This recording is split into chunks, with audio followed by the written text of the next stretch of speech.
సంబంధించి ఒక ఇది కూడా జరగటం జరిగింది. దానికి సంబంధించి రైట్ ప్రతి ఒక్కరికి కూడా జ్యుడిషియల్లో ఛాలెంజ్ చేసే అవకాశం ఉంటుంది. సో జ్యుడిషియల్ని అప్రోచ్ అయ్యే అవకాశం ప్రతి ఒక్కరికి కూడా ఉంటుంది. ఆ రైట్ ఉంటుంది. తప్పకుండా రైట్కి కోసం మా నాయకుల వారు వెళ్ళటం కూడా జరిగింది. తప్పకుండా అది ఖచ్చితంగా అది ఏ రిజల్ట్ అయినా కూడా ఒకవేళ వస్తే మంచిది, రాకపోయినా కూడా దేనికైనా కూడా ఫేస్ చేసేదానికి కూడా వైఎస్ఆర్ కాంగ్రెస్ పార్టీ నాయకులందరం కూడా సిద్ధంగా ఉన్నాం. దానికి సంబంధించి ఆయన పారిపోయాడనో ఇట్టనో చెప్పుకోవాల్సిన అవసరం కూడా లేదు. ప్రతి ఒక్కరికి కూడా రైట్ ఉంటుంది. ఆ రైట్ కోసం తప్పకుండా ఇది చేసే అవకాశం ఉంటుంది. కానీ ఈరోజు ప్రధానంగా నేను రావటానికి కారణం ఏంటంటే, ఈరోజు చాలా మందికి నెల్లూరు జిల్లా ప్రజలకి సరే నా మీద వేసినాయి అంటే రైట్ చూద్దాం, అయ్యే నేను ఒకవేళ తవ్వుకుంటా పోతే అన్నీ ఎక్కడెక్కడ తవ్వుకుంటాం, అన్నీ కూడా తవ్వుకుంటాం, ఇబ్బంది ఏం లేదు.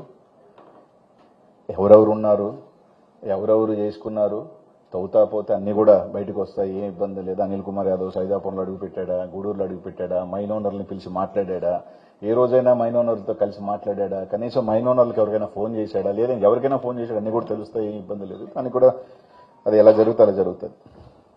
కానీ ఒకటి మాత్రం మీ అందరికీ కూడా చెప్తా ఉన్నాను, ఇల్లీగల్ మైనింగ్ జరిగింది రైట్. ఇల్లీగల్గా రైతు పొలంలో ఉన్నవాళ్ళు కొంతమంది రైతు పొలంలో చేసుకున్నారు, ఇల్లీగల్ మైనింగ్లో ఉన్న వాళ్ళు కొంతమంది చేసుకో ఉండొచ్చు. వీటికి అన్నిటికీ సంబంధించి ఈ గవర్నమెంట్ రాకముందే ట్రాన్సిషన్ పీరియడ్లో, అంటే ఈ గవర్నమెంట్ ఎన్నికల నుంచి ఈ గవర్నమెంట్ లోపలే దాదాపు ఇల్లీగల్ మైనింగ్ జరిగిందని దాదాపు నాకు తెలిసి ఒక 100-150 పైనే ఆ ఫైల్స్ మీద దాదాపు 255 కోట్ల రూపాయలు ఫైన్ వేయటం జరిగింది. తప్పు చేశారు, ఫైన్లు వేశారు. ఫైన్లు కలెక్ట్ చేసుకోవాల్సిన బాధ్యత మైనింగ్ డిపార్ట్మెంట్ ఉంటుంది. ఎందుకంటే తప్పు జరిగినప్పుడే దానికి సంబంధించిన ఈ ప్రభుత్వం వేయలేదు. ఈ ప్రభుత్వం చేయాల్సిందల్లా ఒకటేంటంటే ఫైన్లు కలెక్ట్ చేసుకోండి. 255 కోట్లు ఫైన్లు చేశారు. తర్వాత ఈ ప్రభుత్వం వచ్చిన తర్వాత మైన్స్ అన్నింటిలో కూడా ఆపివేయటం జరిగింది కొన్ని నెలల పాటు. వీటిలన్నింటి మీద ఎంక్వైరీ చేయాలా, ఇన్స్పెక్షన్ చేయాలని. సరే ఇన్స్పెక్షన్ అన్నీ చేశారు, బాగానే ఉంది. ఇన్స్పెక్షన్ చేసిన తర్వాత ఒక 2 నెలలు 3 నెలలు అన్ని తర్వాత ఒక రిపోర్ట్ పంపించిన తర్వాత ఆ రోజైనా ఆ మైన్స్ని ఓపెన్ చేశారా, ఒక ఆర్డర్ రిలీజ్ చేశారు, మైన్స్కి గైడ్ లైన్స్ చేశారు, బాగానే ఉంది రైట్. ఏం ఓపెన్ చేశారు, పెనాల్టీ లేని ఓపెన్ చేయలే.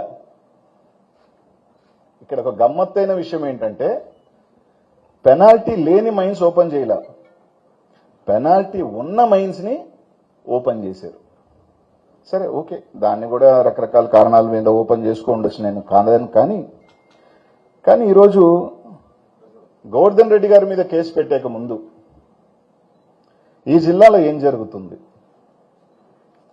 గతంలో వైసీపీ ప్రభుత్వంలో జరిగింది అని మాట్లాడుతున్న వీళ్ళందరికీ కూడా నేను చెప్పదలుచుకుంది ఏంటంటే, దాదాపు 150 నుంచి 200 మైన్లు దాకుంటే యాక్టివ్ మైన్స్ ఒక 100 మైన్స్ ఉంటాయి. ఈ 100 మైన్స్కి సంబంధించి ఈ 10 నెలల్లో ఎందుకు మీరు 100 మైన్స్ ని ఓపెన్ చేయలేదు? కేవలం 30 మైన్లు మాత్రమే సెలెక్టివ్ గా ఎందుకు ఓపెన్ చేశారు అని అడుగుతా ఉన్నా. గతంలో మీరు తీసుకుంటే ప్రభుత్వానికి గండి తగిలిందని మాట్లాడుతూ ఉన్నారు చాలా మంది. ప్రతి ఒక్కరూ తెలుసుకోవాల్సిందల్లా ఒక్కటే, ఏ ఒక్క టన్ను ఇక్కడి నుంచి బయటకు వెళితే ఎక్కడో దగ్గర పర్మిట్ కొట్టవలసిందే. బయటకు వెళ్లిన ప్రతి టన్నుకి ఖచ్చితంగా గవర్నమెంట్ పర్మిట్ కొట్టే ఉంటారు. ఆ లెక్కన గతంలో 150 కోట్ల దాకా గవర్నమెంట్కి డబ్బులు వస్తే ఇప్పుడు దాదాపు 30-40 కోట్లు కూడా రాలే. ఎందుకు? ఈరోజు నేను కాదు, ఇక్కడున్న పత్రికా విలేకరులందరూ కూడా పార్టీలకు అతీతంగా మీరు సైదాపురం గూడూరులకు వెళ్ళండి. గతంలో మేము పుష్కలంగా ఉన్నామా, సంతోషంగా ఉన్నామా, ఎలా జరిగిందా, ఏం జరిగిందా, ఆ రైతు పొలంలో ఉన్నవాడు రాయెత్తుకొని వాడు కూతురు పెళ్లి చేసుకున్నాడా, వాడు అప్పు కట్టుకున్నాడా, వాళ్ళు ఇల్లు కట్టుకున్నాడా, సైదాపురంలో పండని పొలాలలో భగవంతుడి దేవుడు రాయగడితే బతికాడా, ఈ రోజు వందలాది మంది వేలాది మంది కూలి పని చేసుకుని ప్రతిరోజు నిత్యం కలకల్లాడుతున్నారా? ఈ రోజు ఎంతమందికి పనుంది, ఎంతమంది రోడ్డుల మీద పడ్డాడు, ఎంతమంది టిప్పర్ డ్రైవర్లు, మిషన్ డ్రైవర్లు పనులు లేక పరోక్షంగా ప్రత్యక్షంగా ఎన్ని వేల మంది రోడ్డును పడ్డారు 10 నెలల నుంచి అన్నది మీరు ఒక్కసారి మీరు పోయి చూడండి. ఈరోజు నేను ఒకటి అడుగుతా ఉన్నా, ఒక 80 మైళ్ళ నుంచి 100 మైళ్ళు మీరు మూసివేస్తే, ఒక మైలు మీద ఉదాహరణకి 100 మంది బతికితే, 100 మంది బతికితే ఆ 100 మైళ్ళ మీద 10,000 కుటుంబాలు రోడ్లు పడ్డాయి. ఆ 10,000 కుటుంబాలు 4 రూపాయలు సంపాదించుకుంటే, లారీలు తిరిగితే, టిప్పర్లు తిరిగితే, దాని మీద బతుకుతున్న హోటల్లో, పెట్రోల్ బంకులు, లేదంటే ఆ లారీల మీద కిస్తీ కట్టుకోలేక ఎంతమంది వెహికల్స్ ఫైనాన్స్ వాళ్ళు ఎత్తుకెళ్లారో ఒక్కసారి మీ ప్రాంతాలకు వెళ్తే తెలుస్తుంది. ఒకసారి మీరు వెళ్ళండి. ఊరికి బురదలు వేయటం, నింద వేయటం, పార్టీలు అక్కడికి వెళ్ళండి. తెలుగుదేశం పార్టీ, మీ పార్టీ వాళ్ళు కూడా ఉన్నారు, వైసీపీ వాళ్ళు కూడా ఉన్నారు. ఇల్లీగల్ జరిగింది, వైసీపీ జరిగిందని ఒక్కసారి లెక్కేసుకోండి. ఆడున్న రైతు తెలుగుదేశం రైతు, వైసీపీ రైతు ఉన్నాడు, తెలుగుదేశం రైతు ఉన్నాడు, ఇంకో పార్టీ అంటే ఆ రైతులు కూడా ఉన్నారు. ఆ మైన్ ఓనర్లు చిన్న వాళ్ళు, అన్ని పార్టీలకు సంబంధించిన వాళ్ళు ఉన్నారు. అందరూ ఏదో వాళ్ళు దీనికోసమో తలా ఒక అడిగేసుకుని ముందుకు వెళ్ళి చేసుకున్నారు. నేను తప్ప ఒప్ప నాకు తెలియదు అదన్నీ. ఇక్కడ తప్పు ఒప్పులు నాకు ఎప్పుడప్పుడు ఏం కనిపించవు. కొండలు గ్రావులు ఎత్తుకెళ్ళిపోతా ఉంటారు కనీసం డబ్బులు కట్టకుండా, అది కరెక్టు. ఇసుకెత్తుకెళ్ళిపోతా ఉంటారు టిప్పర్లో, అది కరెక్టే. అని ఎవరైనా ఒక రైతు ఎత్తుకెళ్ళి ఉంటే తప్పే, లీగల్గా తప్పేనబ్బా. కానీ అనెతికల్గా చూసుకున్నప్పుడు సరే అవన్నీ గురించి కూడా నేను మాట్లాడదలుచుకోవట్లేదన్నా. ఎందుకంటే ఈరోజు నేను ప్రధానంగా ఏంటంటే, ఈ జిల్లాలో కొన్ని పేపర్లు రాస్తా ఉన్నాయి. గత ప్రభుత్వంలో ఏ రోజు మైన్ ఓనర్లు కోర్టు ఎక్కల. సార్ మా మైన్లు ఓపెన్ చేయండి అని కోర్టుకు వెళ్ళారు. మైన్ ఓనర్ల కోర్టుకు వెళ్ళారన్న. కోర్టు ఏమిచ్చింది?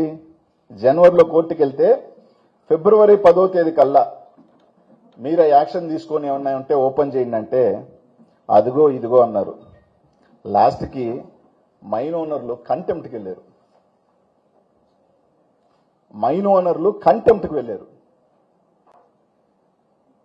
వైసీపీ ప్రభుత్వంలో కంటెంప్ట్కి వెళ్ళా. వైసీపీ ప్రభుత్వంలో మైన్ ఓనర్లు నిజంగా మేము దోపిడీలు చేసుకుంటే, మేము అక్రమాలు చేసుకుంటే మైన్ ఓనర్లు ఎక్కడా పోలా. ఫెమి అంటే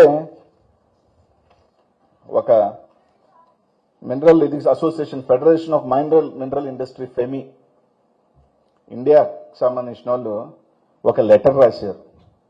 వేలాది మంది జీవితం కోల్పోతున్నారు, మైన్లు ఓపెన్ చేయలేకుండా మేము డెడ్ రెంట్ కట్టుకోవాల్సి వస్తుంది, మేము బాడుగలు కట్టుకోవాల్సి వస్తున్నాం, దయచేసి ఓపెన్ చేయమని చెప్పి ఫెమి ఒక లెటర్ రాసింది. మైనింగ్ సెక్రటరీ కాంతారావు గారిని కలిశారు. ఇది కాకుండా ట్విట్టర్లో ఈ రాష్ట్ర ముఖ్యమంత్రిని ట్యాగ్ చేస్తూ రాసిన వార్తలు ఇవన్నీ కూడా ట్విట్టర్లో.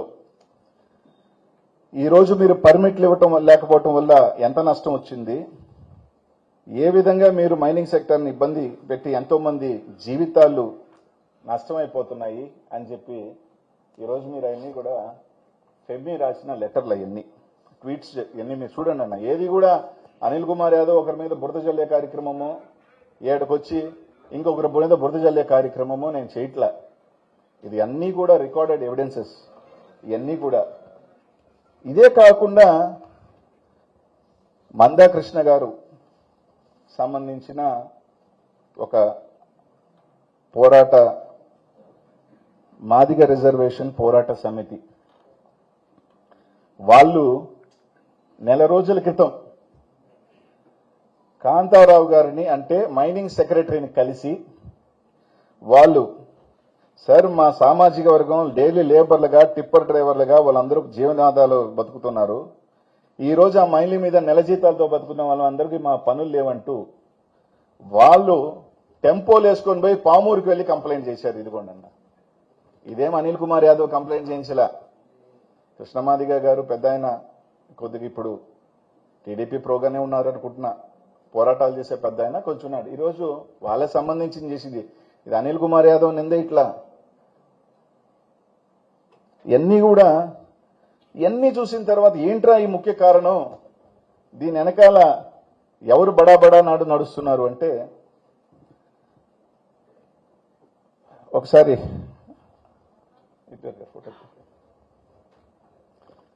నాకేం ఎవరి మీద వ్యక్తిగతం లేదబ్బా, ఉన్న ఫ్యాక్ట్స్ ఏదైనా కానీ ఫోటో ఫోటో ఫోటో ఫోటో పెట్టమ్మా పైన. సార్, నెల్లూరు ఎంపీ గారు వేమిరెడ్డి ప్రభాకర్ రెడ్డి గారు పెద్దలు, మా జిల్లా అంతా కూడా ఆయన్ని దానకర్ణులు రకరకాలు అంటుంటారు అనుకోండి, ఆయన పెద్దల్ని కలిశారు మైనింగ్ వాళ్ళందరూ. నాకు తెలిసి సెప్టెంబర్లోనో అక్టోబర్లోనో కలిసినట్టున్నారు దాదాపు వీళ్ళందరూ మైనింగ్ వాళ్ళు.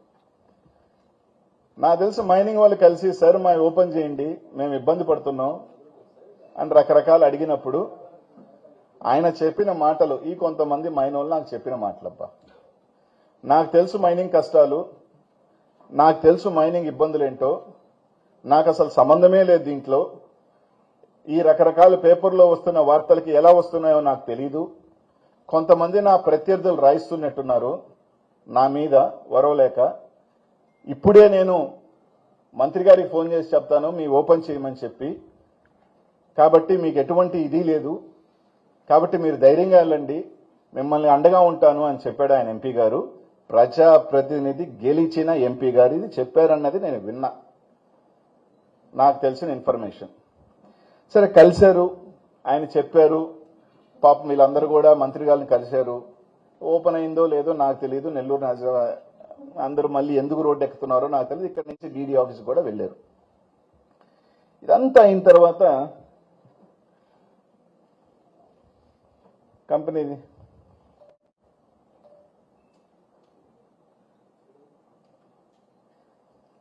Lakshmi quartz sand private limited November 22వ తారీఖున ఈ కంపెనీ పెట్టారు. నాకు వ్యాపారం అంటే దీని మీద నాకు సంబంధం లేదు, నాకు మక్కువ లేదు, అసలు ఇదంటే నాకు తెలియదు, మీరు ధైర్యంగా పోండి ఓపెన్ చేసుకోమని చెప్పిన పెద్ద ఆయన ఆ కంపెనీలో ఒక డైరెక్టర్ వేమిరెడ్డి ప్రభాకర్ రెడ్డి గారు. మీరు చూడండి సార్, కొంచెం పైకెత్తమ్మా పేరు, మేబీ రాదేమో, కింద పైకి పైకి జూమ్, కింద ఇంకా పైకి రాని.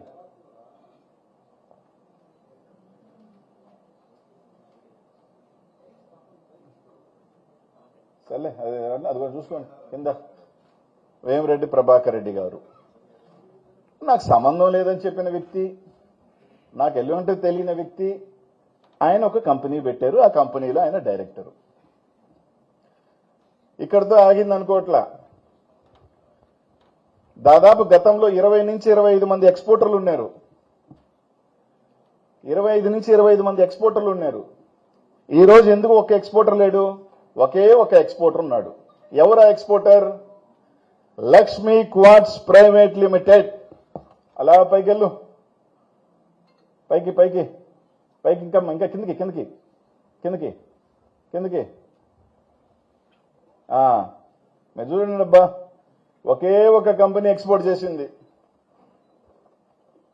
Lakshmi quartz private limited. దీని తర్వాత ఏమనుకున్నారో ఏమో, ఒరే డైరెక్ట్ గా పేర్లు పెడితే ఇబ్బంది పడతారు అనుకున్నారేమో, ఇంకొక సిస్టర్ కంపెనీని ఓపెన్ చేశారు, ఫినీ. పైకి ఫినీ లిమిటెడ్ అని ఒకటి ఓపెన్ చేశారు, ఫినీ క్వార్ట్జ్ పైకి.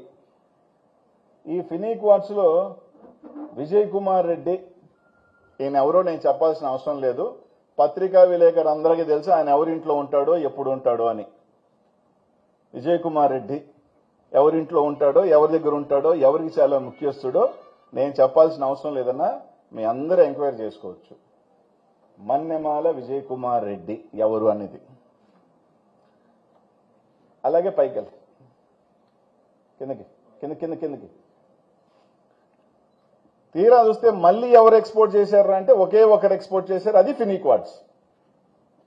అంటే గత 4 నెలలుగా చేసింది ఎవరు అంటే లక్ష్మీ క్వార్ట్జ్, ఫినీ క్వార్ట్జ్. వీళ్ళ తప్ప ఎందుకు ఇంకొక ఎక్స్పోర్టర్ చేయలేకపోయాడు? ఎందుకు మైన్స్ ఓపెన్ కావట్లేదు? ఇది నేను కాదు, ఏ మైన్ ఓనర్ని అడిగినా చెప్తాడు. నాకు తప్ప, మాకు తప్ప మీరు ఎవరికి ఎక్స్పోర్ట్ చేసేదానికి లేదు. ఎవరు చేసినా మా కంపెనీ ద్వారానే చెయ్యాలి, లేకపోతే మీ మైన్స్ ఓపెన్ చేయము అనే ఒక హుకుం జారీ చేయబట్టి వాళ్ళకి సరెండర్ అయిన వాళ్ళు ఇచ్చిన మెటీరియలే వీళ్ళ ద్వారా పోయింది. వాళ్ళకి సరెండర్ కాని వాళ్ళు మైన్స్ ని ఓపెన్ చేయలేదు. వాళ్ళకి సంబంధించిన మైన్స్ ని, నెల్లూరుకి ఒక చరిత్ర వెంకటగిరి రాజాలంటే, విఆర్సీ దగ్గర నుంచి అనేక సంస్థల్ని దానం చేసిన కుటుంబం వెంకటగిరి రాజాలది. ఒక పెద్ద మనిషి, ఆయన మైను పాపం ఎక్కని గుమ్మం లేదు, పాపం ఆయన అడగని వాళ్ళే లేదు. మైను ఓపెన్ చేయండి, లేక వల్ల చాలా మంది ఇబ్బందులు పడతా ఉన్నారు. మేము కావాలంటే 10 నెలలు కాబట్టి 2 సంవత్సరాలు కాబట్టి ఖాళీగా ఉండగలుగుతాం, కానీ మా మైన్ మీద బతికే కూలీలు, పని వాళ్ళు ఇబ్బంది పడుతున్నారని అడగని ఇది లేదు పాపం.